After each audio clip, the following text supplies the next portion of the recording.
So today we're going to be doing the drink machine at the laundry mill having the title. So we'll need to put in. I probably can't put in bills, but this will work good. I'm trying to decide. I know that mommy and them one. I'm probably gonna get. Yeah, I'm gonna get Crush Orange. I haven't had one of them in a while. Gonna get that one first. Alright. I know that person's gonna put I've had allergies.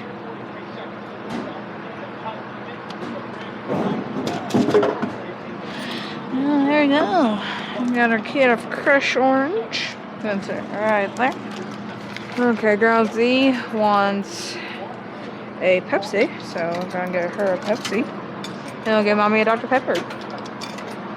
Actually, they do have Pepsi here, so they always wear the soy can, so at least they should normally. 18, I believe.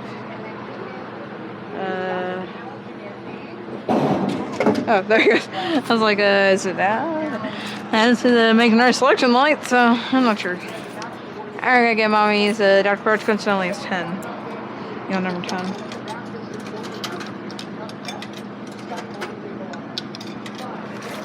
Got a quarter from the bag. 10. I guess it flashes a bit. Apparently, drink prices have been increased. I guess they were $1 at one point because the dollar still works. So yeah, that's about it at the end.